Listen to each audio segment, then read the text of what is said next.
Okay. All right. Thank you. Well, so this is joint work with Jeremy Russell, and today I will be speaking about very recent results which transpired in the last few weeks, if not days. And what am I trying to accomplish today?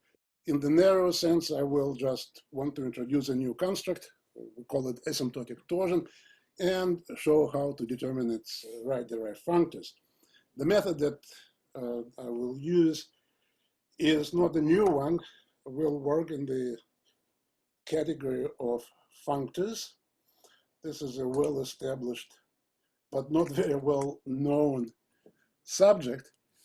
But what is actually new is we redefine the notion of colimit. So roughly speaking, we will be taking colimits in a category, not component-wise colimits. And that changes quite a lot. And this is just one small example of the emergence of actually a new stable homological algebra. I'll try to make some comments as we go. So first, let's recall some basic facts about functors. Here's our notation. We work with an associative ring and the category of modules, right or left, depending on the situation. AB is the category of abelian groups, and all functors will be from modules to abelian groups, and we will automatically assume that they are additive. Now, functors relate to each other by way of natural transformations. These are just, these are very similar to module homomorphisms, just families of homomorphisms, or I should say natural families. And the notions that we learn in the first algebra course all apply to functors. Everything is defined component-wise. For example, you're looking at the definition of the kernel of a natural transformation. But you can define co-kernels, you can define images, limits, co-limits, sums, and products, etc. Now, when you look at the multitude of all the additive functors in natural transformation, it looks like an abelian category. There are kernels, co-kernels, there are isomorphisms, and it's very tempting to start working inside the category of additive functors, but unfortunately, this category is not well defined. It actually contradicts the Gödel-Bernays axioms of set theory. So we need to find a better category. So we're not yet ready to leave it, so let's record some basic facts about general functors. The main tool when you work with functors is known as the YONEDA lemma. It classifies maps from representable functors. These are the home functors. In our case, it's a covariant home functors, A comma blank, into an arbitrary functor. Well, so this is my notation for home, and that's an arbitrary functor. And all such natural transformations are in one-to-one correspondence with the value of the functor f on the representing object A. One immediate consequence of this is that this class of natural transformation is actually a set, not a proper class. So we'll use this to define a better category. Still, let's stay with general functors. And let's introduce the concept of injective stabilization. Well, we don't introduce it, we just recall it. For any additive functor, you can compute its derived functors. In particular, you have a natural transformation, which is denoted by rho f here, from the functor to the zeroth right-derived functor. And if you have not seen this before, it's because you probably dealt with left exact functors, and in this case, this rho sub f is an isomorphism, so there was no need to look at it. But in general, it is not.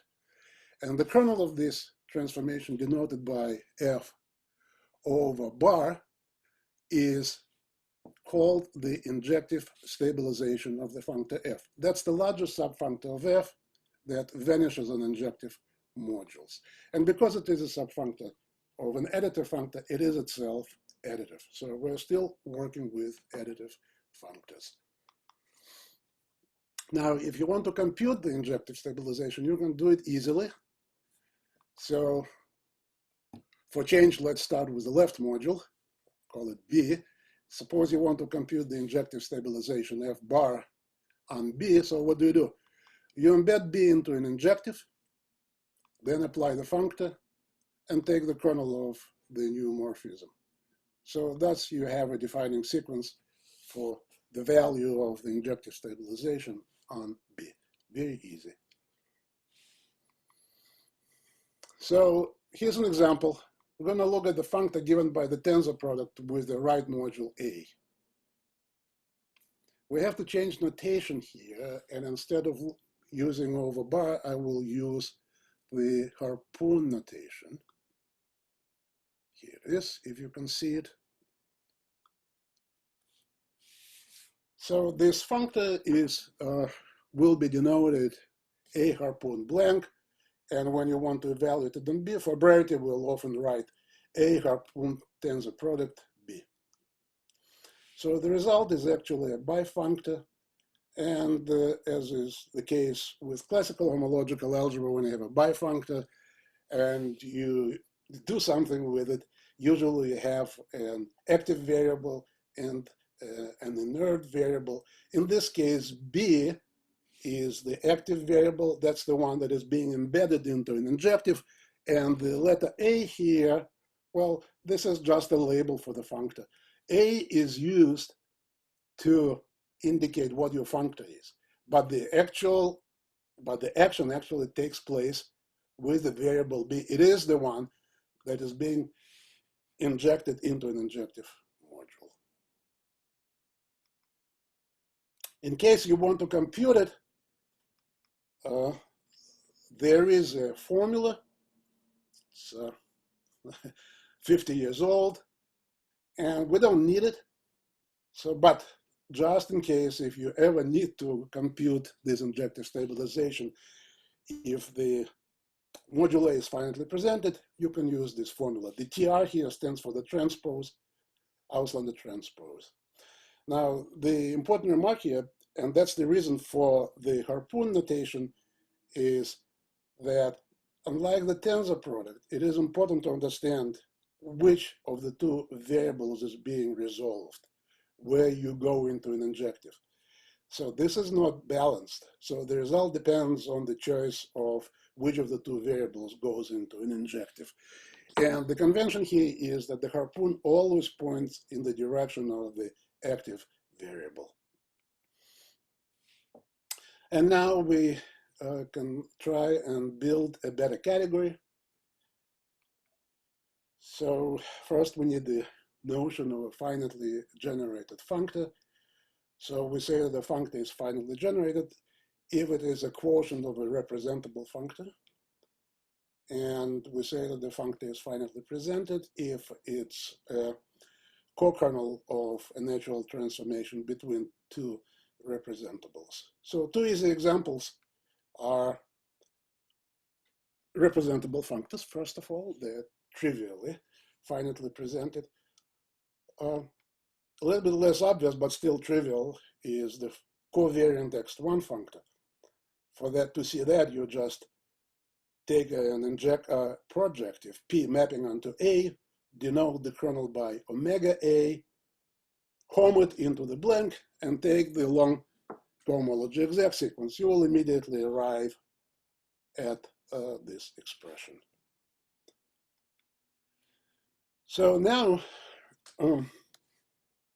because of the YONEDA lemma, as we already mentioned, the maps between, or rather natural transformations between finitely presented functors constitute sets, and nothing prevents us from actually calling it a category. This is an honest-to-God category with its own notation. And a nice result about this category is that it is closed under kernels and co-kernels of natural transformation. And therefore, it is automatically abelian.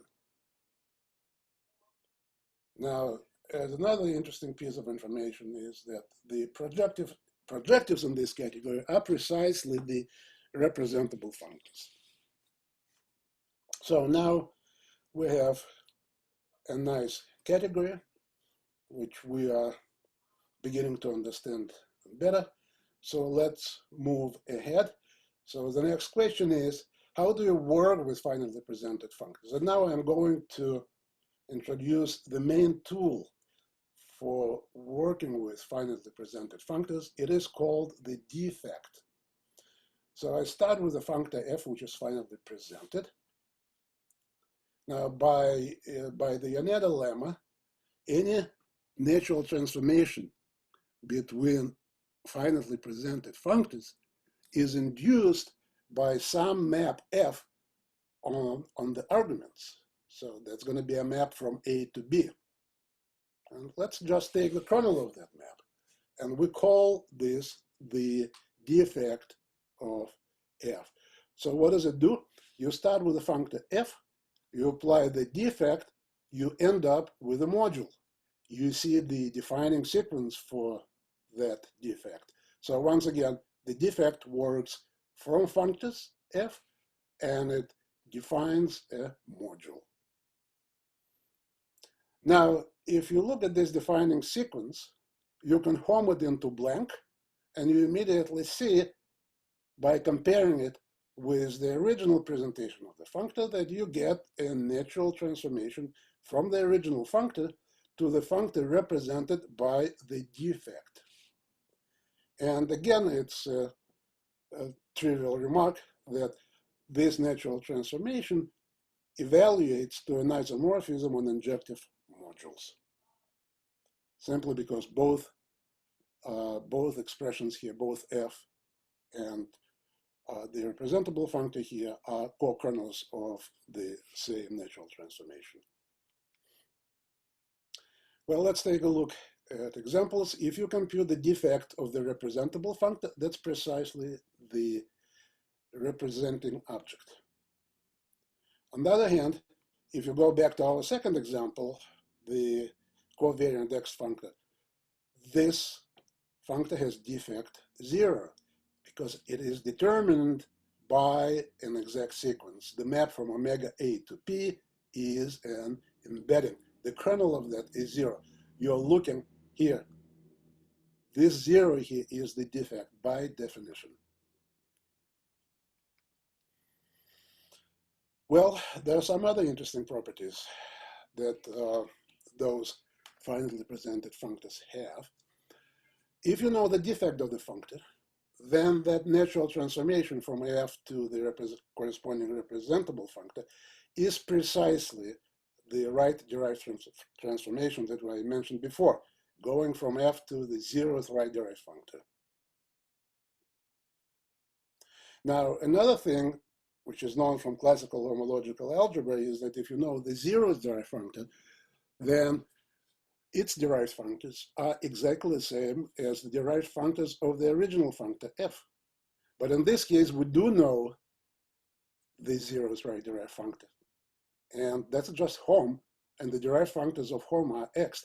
So we have just computed the right derived functors of a representable functor. It is expressed in terms of the x with the fixed variable being the defect of the functor. Now I want to look at the defect as a functor. Remember, it goes from functors on the right here, to modules.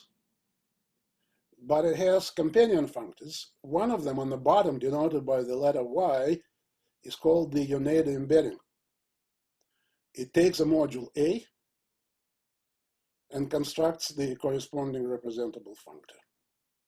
So this way, you go in the opposite direction, from modules to functors.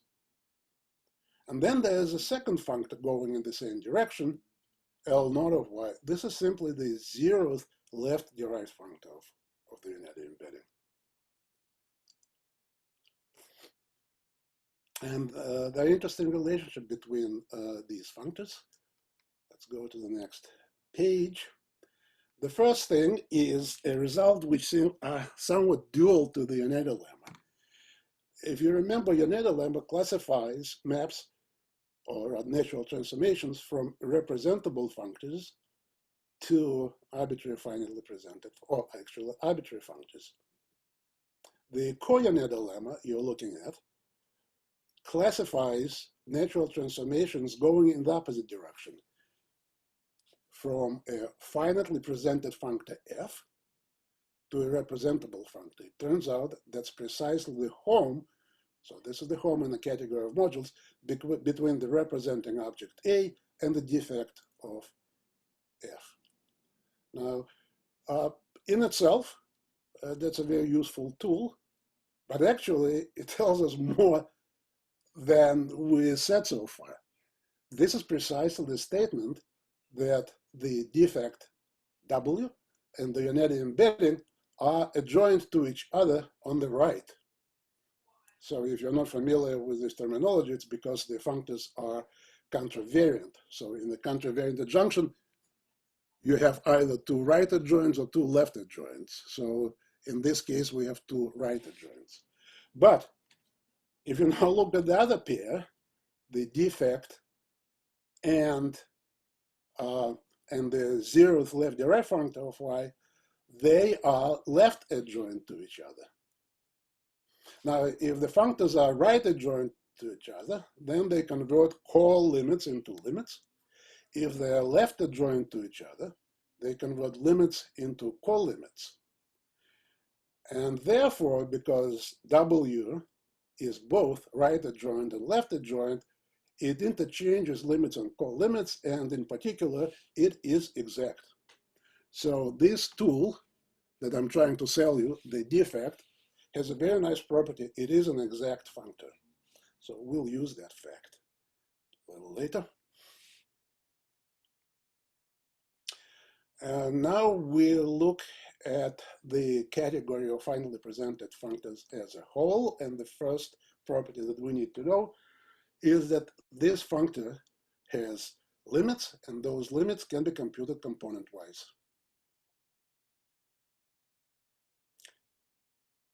So what do we need to show? We need to show that this category has kernels and it has products. Well, we already know that this category has kernels. We mentioned that before. What about the products? Well, it's definitely the case for representables. Now look at this display. I hope everybody would agree with this. But actually, it's not as obvious as you may think. If you have seen a similar formula for modules, that is of no help, because in this statement, the product right here, the product on the left is, well, the product whose existence we're trying to establish in the category of functors. And that's really a theorem, that the product of these representables is again represented, and it is represented by the sum. So in order to prove this, you probably need to use the co-YONEDA lemma, because the universal property of this requires you to map into representables. Well, the fact that this formula remains true when you plug a module in simply means that these new products can be computed component-wise. Well, if you know it for representables, then you automatically know it for finally presented functors. So now let's go and look at the co-completeness of this category. The statement is that this category is also co-complete. That means it has co-limits, but unlike the limits, co-limits cannot be computed component-wise. So again, you need to show the existence of co-kernels, which is the case. We already know that. What about co-products? again, you start with representables, and here you prove another theorem that the coproduct of representables is again represented. It's a representable function. In fact, it's represented by the product of the arguments. If you try to plug in a modulus in place of blank, you definitely get nonsense, because home does not convert products into coproducts. So that means this isomorphism, or rather, that means that this coproduct cannot be computed component-wise. So I'm trying to sell you the idea that functors behave much nicer than modules. In modules, you cannot have this interesting property, but if you work in the category of functors, those functors freely interchange products and coproducts.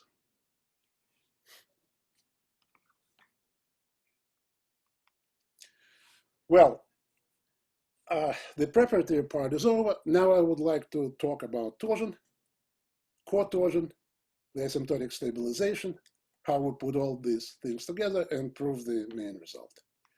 So the classical notion of torsion goes back to the work of Poincaré. If I had time, I could have told you that story. He is also responsible for the name. He's called it interior torsion. So our definition of torsion is functorial. So we're going to use the injective stabilization of the tensor product, and we define the torsion of the module A as the value of the injective stabilization of the tensor product A tensor blank evaluated on lambda. That's a subfunctor of the identity functor. It has many nice properties. It works for any module over any ring. And over a commutative domain, it coincides with classical torsion.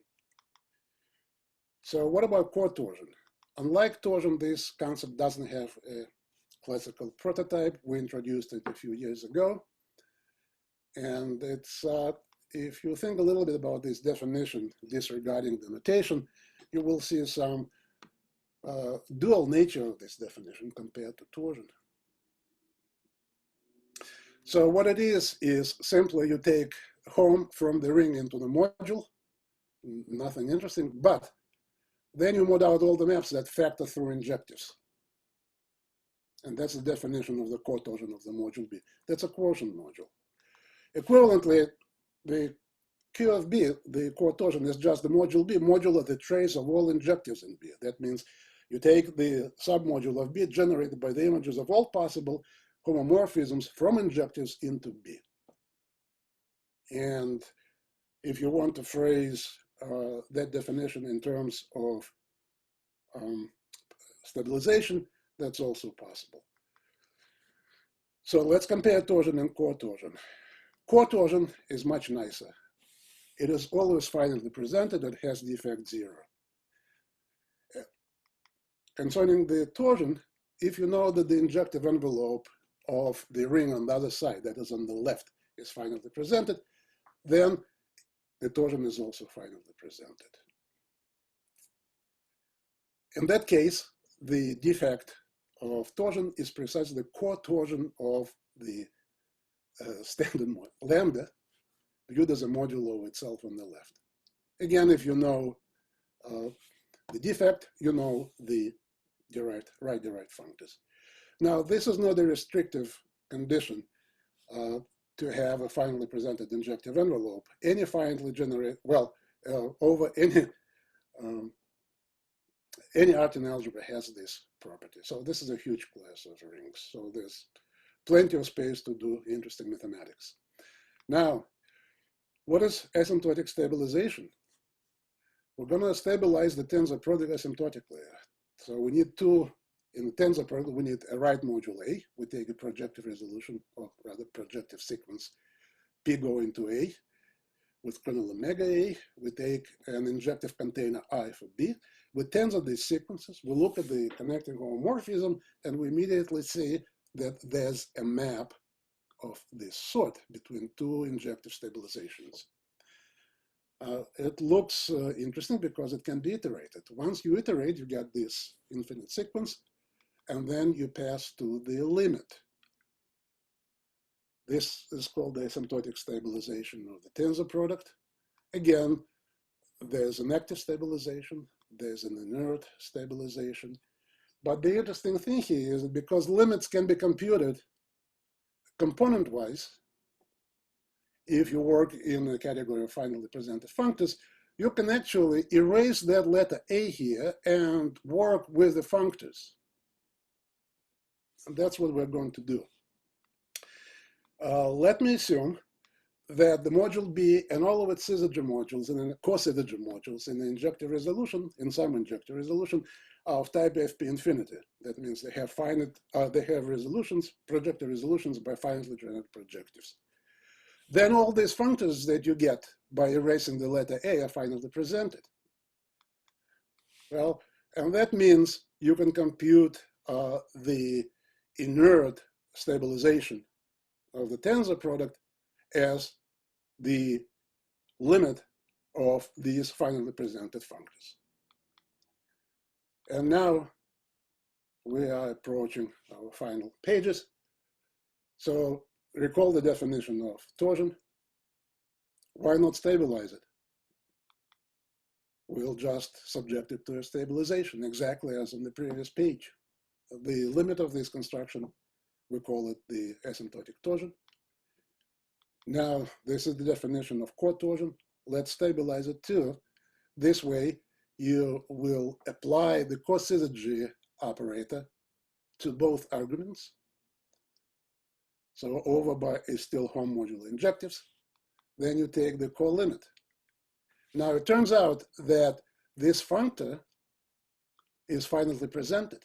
So when you take the co-limit, you are still ending up in the category of finally presented functors. And the result is that so the asymptotic cotorsion is finally presented, and the defect of the asymptotic cotorsion is 0. And now we come to the main theorem. So if the injective envelope of lambda on the left is finally presented, you know how to compute the defect of torsion. That's the cotorsion of the ring. And with the appropriate finiteness condition on lambda, here they are. It's the same conditions we meant before, both lambda and all its syzygy modules. And that's the case over any Artin algebra, FP infinity. Then asymptotic torsion is finally presented, and its defect is the asymptotic cotorsion. And as a consequence, we have determined the right-derived functor. I guess I have to stop here. Thank you.